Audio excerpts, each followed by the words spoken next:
Hello everybody, it's Pineapple here, back with another video. So today I wanted to talk about the list that I took to Fredericksville, Maryland. I took it to a 10th place finish. It was the highest I ever got at any regional. And of course, I just wanted to share that experience with all of you, catalog it for myself, etc. Discuss what improvements, changes I would make to the deck. And, of course, discuss my theory. Obviously, this isn't lab. I know many of you were probably looking forward to seeing a lab profile as I've been gone for a while.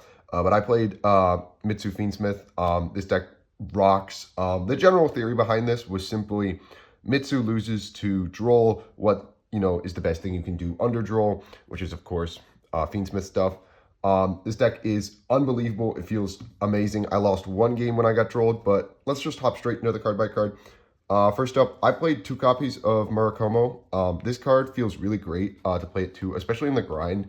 And when you kind of lose to Droll, hard opening, like one of the rituals that you want to summon, especially Murakumo, because, when you get Drolled, they can't come back under Droll. None of your rituals can summon themselves under Droll because they have to search first. It just feels really good to get Murakumo in rotation, especially if you've hard opened like a Prayers, because then you can, cycle him on your opponent's turn for a board wipe. So just hard opening this felt really good. And then in the grind, especially adding another one back to hand for follow-up just feels really, really, really strong. So I really like to. You can probably slim this to 1 if you want, but I had played 1 copy of Futsu. This card is so good just for your grind. This is the actual grind of the deck because it's essentially max C. Whenever your opponent special summons, you just target a Mitsu in your grave, summon it. So you get back all your little guys, and then they search and add stuff back from grave. So Futsu feels really, really good to grind. It's essentially your deck's entire grind. And Futsu, he's humongous in defense, so it's really hard to walk over him. He is literally max C. Unbelievable card to just out-resource your opponent. And then the best card in the deck, of course, Habakiri. Habakiri is literally a custom card. This card does everything. If you're playing Mitsu Raziel, this card is, you know how powerful this card is simply because it converts any Raziel name into full Mitsu combo.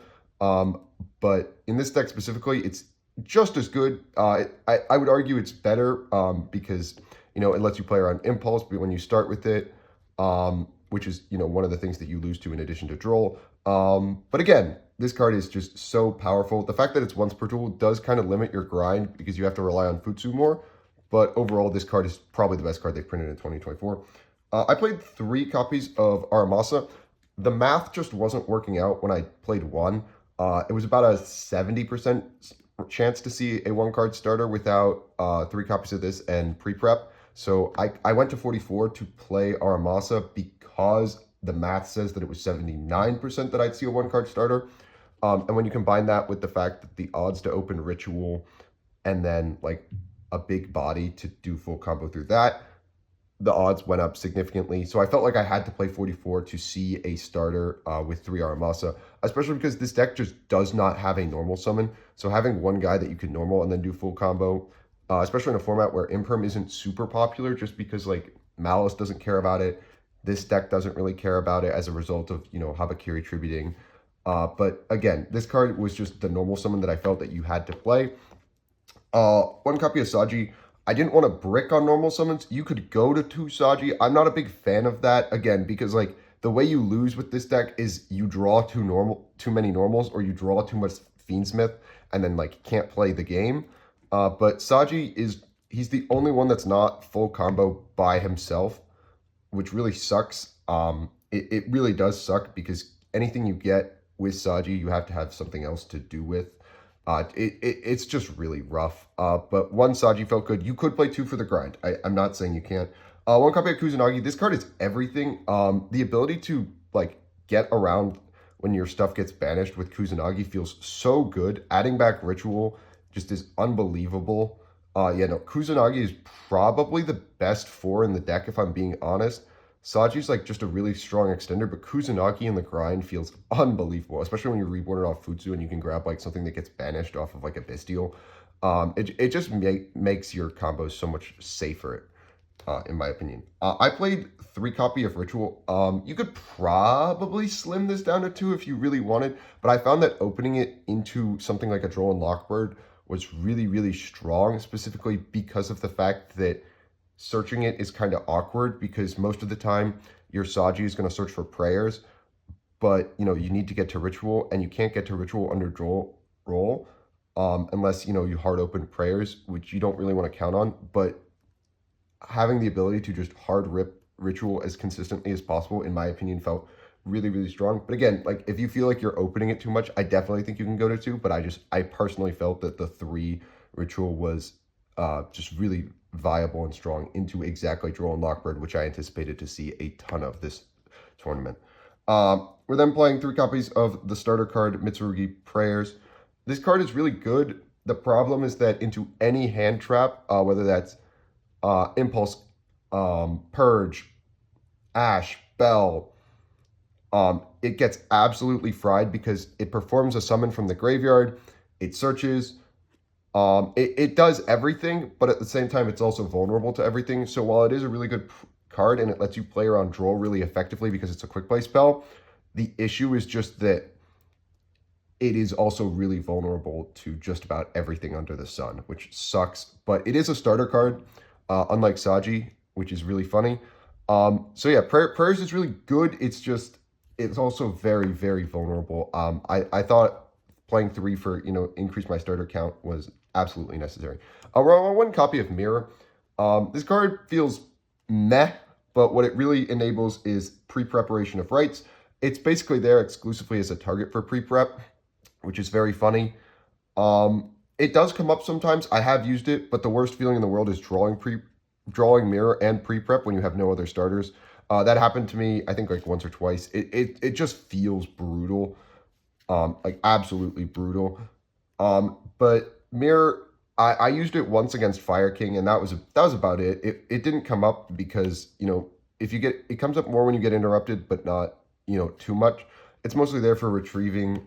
If you're playing Photon Lord, though, it does enable that, but I think that card is very, very win more. For some non-engine choices, I played Super Poly. This card put in a ton of work for me today. It doesn't do too much into the full Malice end board, but, you know, if you can get them to end on, like, a half board with the Charmies and stuff, this card can absolutely clean up game states and, like, basically leave them on, like, a Binder Banish, and that's about it. And then on top of that, just into, like, rogue matchups, Super Poly felt very, very, very strong. It just cleans up gummy, weird board states.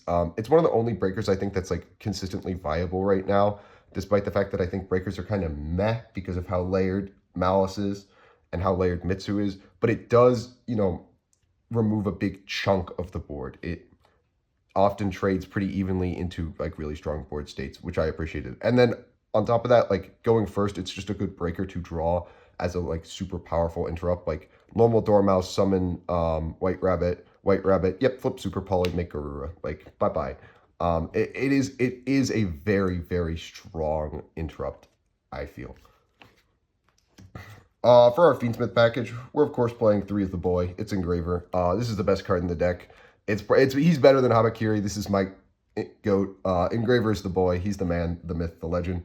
We are of course playing Lack as well, to enable all sorts of funny shenanigans. The one thing that Lack also enables is that when you open a just Engraver or Tract, and you go through your Fiendsmith line, if you've opened a Charmy, you can normal a Charmy and make imps with Lacrima, which is really relevant. That came up for me.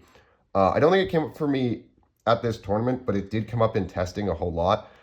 So Lack being a 4 that you can get to without committing to your normal, and then like normal a Charmy and make imps is very, very important. It's a very nice line.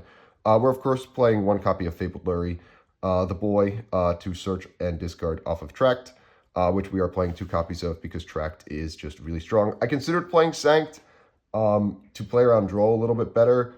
I just came to the conclusion that like it wasn't worth it. Like it was better to just like hold Engraver if I don't have anything, and then like Engraver on my next turn and go through Moon if I happen to get Droll. That was the conclusion I came to. It just wasn't worth giving up the critical real estate in the deck.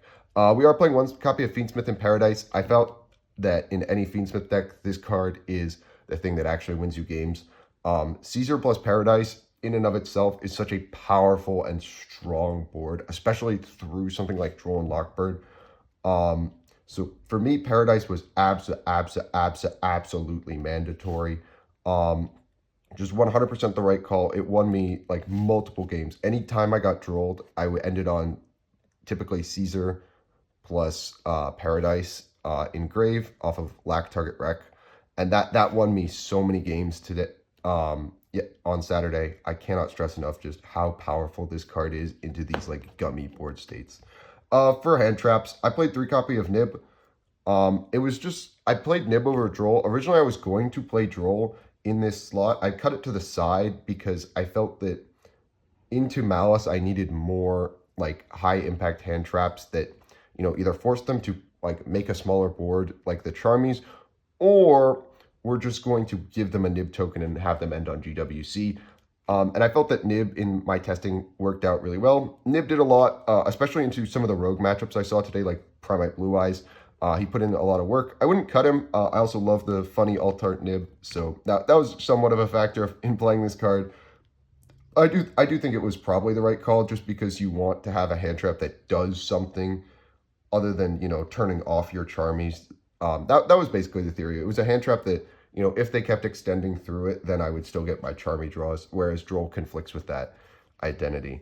For the Charmies, I played 3 copies of Perulia and 3 copies of Fugalos in the main. The theory behind this was just they're all good into exactly Malice, but Meowles is kind of a more niche one, and also I don't have Meowles. I would have played Meowles probably in the side if I had it, but I simply don't.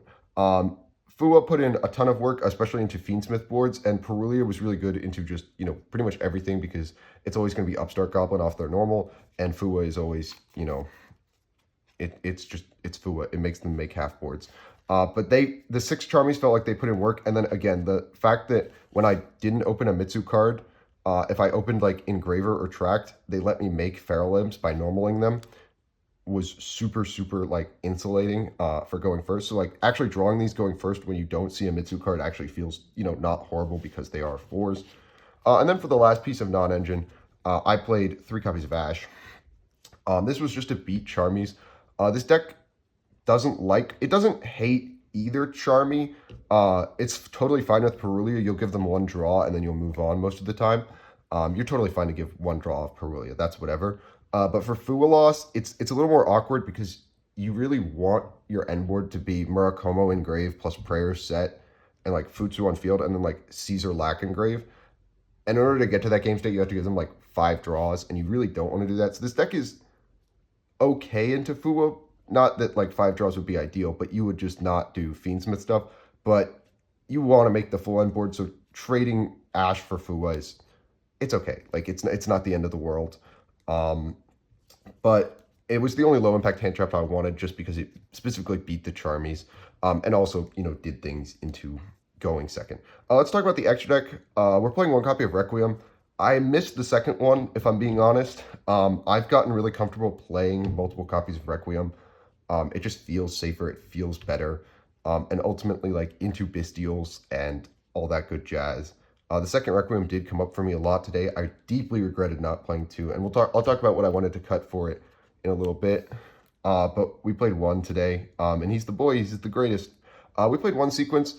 The one thing about sequence that's really relevant is in this deck, the thing that you lose to is not Nibiru. You lose to Impulse more often.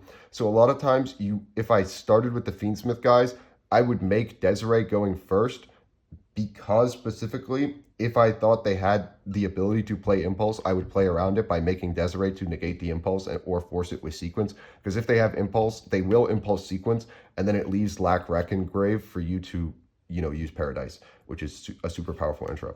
We are, of course, playing Moon of the Closed Heaven. The GOAT, she's a light fiend that you make with 2 effect monsters, and that is all that is relevant. The one thing that I did think was funny is I used Moon Effect to mess with people today. I did that like 3 times. I was like, I made Moon into a board and I went Moon Effect, and people started panicking. It was very funny. I enjoyed it. I enjoyed it a lot. We played 1 Agnum Day. I think if you're playing a heavy Fiendsmith package, Agnum Day is super mandatory, because he just lets you kill people out of nowhere. People forget about the double piercing effect. They'll put like a 600 defense monster in defense, and you just walk in with like a 58 Desiree and immediately win the game. It's unbelievable how good this card is for just cleaning up games. I played 1 about Aq the Lightless Shadow. This card was unbelievable for me. Into Malice, I played through 3 hand traps and ended on Desiree Abao. The guy Bestialed, Ash Bestialed me, and I made I managed to put 4 bodies on board. I made a bow, used Desiree to send his copy of Druid's Worm. He Druid's Worm targeted a bow, which was the only card on my field, and I chained a bow and brought out Desiree again. Just an unbelievable card in this deck. The fact that it can reborn stuff like Murakumo, any of your 4s to get you more follow-up, is just such a ridiculous and stupid thing, especially in a deck that just generates so much hand advantage. And then going first plays stuff like the Charmies that you would just want to discard out your hand because they aren't doing anything. Super powerful, super easily accessible card a lot of the time. We, of course, played 1 copy of Desiree, the boy. He makes Paradise Live. He's everything. It's Desiree. You know why he's here. And he helps us beat Impulse, which in this deck specifically is really, really valuable because Impulse on Ritual is just, oh my god, it's a nightmare. It's so scary. Fortunately, I somehow managed to dodge Impulse the entire tournament. But again, I did play around it as best I could, which is really nice. We're, of course, playing 1 copy of Necroquip Princess, the free advantage generator, and the ability to, convert into Caesar very, very, very, very, very easily. Necroquip is, of course, the GOAT, and the ability to just draw hand traps off of when you have already drawn Engraver is so unbelievably powerful. Necroquip is probably a bannable card, if we're being honest. Other things she enables in this engine are stupid. We're, of course, playing 1 copy of Wave King High Caesar. Into Malice, like, Malice just loses the game to this card. They're, like, they just can't summon a bunch of times. They basically have to draw Imperm or have a way to get rid of it very, very fast. Not a fun card for Malice. We're playing 1 copy of King of the Fair Limbs. Like I explained in the line earlier, if you start with Fiendsmith without normal summoning and you've drawn a Charmy, you can overlay for Imps and get to your Mitsu engine if you have unfortunately not drawn it. But, he didn't come up at this tournament specifically. I don't think that means that the overall theory behind that line is wrong. I think it means that, unfortunately, like, it just didn't come up because my hands were actually good, which is very funny. But he's here for unoptimal game states, not here for, the good times. We're, of course, playing 1 copy of Chaos Angel. I didn't think Chaos Angel was particularly great with how much Malice was running around, because, again, banishing removal is not, it's not great, but you can make Light and Dark Chaos Angel in this deck extremely, extremely easily. But especially in a world where a lot of people play Malice in the Mirror, this card just, it did not, do as great as I wanted to. But I think that into more rogue-style matchups and into stuff like Mitsu, it would be better, as well as stuff like Raziel Mitsu. We did 1 copy of Dynamondo. Mondo's great. He's essentially SB in this deck, but unlike SB, he doesn't banish, which is really relevant when Malice is, the thing that you expect to see a lot of. Shuffling back cards on the field feels really, really good. So yeah, Mondo, and then on top of that, on your opponent's turn, just bring out Murakumo, nuke the board. Mondo was great for me today. I really liked playing it. This card was fantastic, fantastic, fantastic for me today. Moving on, we're playing 1 copy of Little Knight. I'm tempted to cut Little Knight. I'm not 100% sold on this card, especially in a format with Malice. That's mostly what it is. It's not that Little Knight is a bad card. It's that the fact that its interrupts banish just mean that it's a very weak card at this exact moment. Not that it's bad per se. Just that ultimately when the thing you expect to see is Malice ending on SB, just nah. It doesn't do enough in my opinion. But again, I think this card is really great into boards that aren't exactly Malice, is all it is. For Super Poly targets, we're playing 1 copy of Mud Dragon and 1 copy of Garura. I was tempted to play Duke of Demise, simply because, like, I expected to see some people playing, like, Fiendsmith stuff, but I just couldn't find space for it, and also, it just didn't come up enough, if I'm being frank. But these cards, they put in a ton of work. Mud Dragon called Dark, Mud Dragon called Light, both came up. Garura draw, like, just say goodbye to your board. There's nothing that anyone can really do to interact with it. It just feels super strong. These cards put in so much work for me. And the last card in the extra deck was, of course, Typhon. This card did not come up for me at all. I kept it in out of habit. It turns off Murakumo. I don't think this card is great in Mitsu specifically. I would have much rather had the second Requiem, maybe like an IP. Just, I wasn't sold on this card. It didn't come up. If I saw Raziel more, I think it would have. but I don't ultimately think that turning off your most powerful interrupt is a recipe for success. So that's really all it was for me. In the extra, we'll talk about the side. In the side, I played one copy of Wushu. This is the Kaiju, and then he locks you into reptiles. I don't think I should have played Wushu in hindsight. I think I should have played Magatama instead, which is the quick play that pops or ritual summons. I think that would have been way stronger because this deck actually really struggles into back row is what I've been learning as I play it more. And I think Wushu doesn't help you in outing the things that you need to out because the Murakumo already wipes away boards. He does that so effectively. Whereas Wushu, he helps you deal with more of the same. But I think Magatama would have done better for me in this slot with the benefit of hindsight. Moving on, we played through a copy of Lancia. You knew this was in my deck list before you even clicked on this video. Lancia is super good into Malice. They just pass. You go standby, Lancia. That's the game. That's the game. It's really unfortunate. I didn't Lancia anyone. I just didn't draw it, which is unfortunate. But you know, I still won against Malice. But again, it was not the end of the world for me that I didn't draw it. But I think that's a mandatory 3 of. We're also playing through copies of Droll and Lockbird.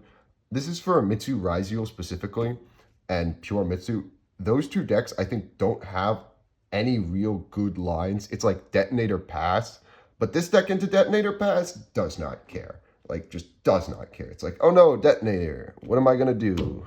Like, anyways, I'll make my big 3K idiot, like 32 idiot, try to nuke Detonator. It's unbelievable. Droll just hoses Detonator. This deck is unbelievable into Detonator, exactly. But Droll, I think, was the right call. It didn't do a ton because I didn't queue exactly Mitsu Raziel. It just didn't happen. I drolled like Dragon Link and I drolled Memento, but I don't believe that I got to droll Mitsu. Instead, I flew with them, which was even worse for them. I played one copy of Feather Duster. This was one for rogue stuff, but two because I felt that a lot of the Malice end board was concentrated in the back row, and I felt that the ability to Feather Duster them would probably be, you know, reasonably strong, assuming they didn't make Allied Code. And I was playing under the assumption that they wouldn't because I think that card is a lot more win more, but again, some pilots will still play it, and then you'll kind of feel bad about this. But the reason we're only playing one major back row hate is we were playing Triple Tactics Thrust. And I really liked the Thrust package, specifically because of the fact that it can get you pre-prep, and it can get you tracked, and it can also get you a really strong breaker in Duster, or of course, Talent. Talent came up for me. I got nibbed, and I kept Thrust in the main, and I thrusted, and I added Talent. Against this Malice player who had hand trapped me 3 times, including Nib. He hit me with Nib, Ash, Fua, and I said, Talent, show me that hand, and I put his 1 starter back, and that felt really good. For Thrust targets going first, though, the targets were Purification, but we can search this without Thrust, 1 copy of Barrier, and 1 copy of Dimension Ground. These were not the ideal Thrust targets. I simply couldn't find Sanctum and a copy of Mischief of the Gnomes, which I wanted to play instead of these, so don't play these. There are better options, but they are what I had to play because they were what I had access to, not necessarily because what was optimal.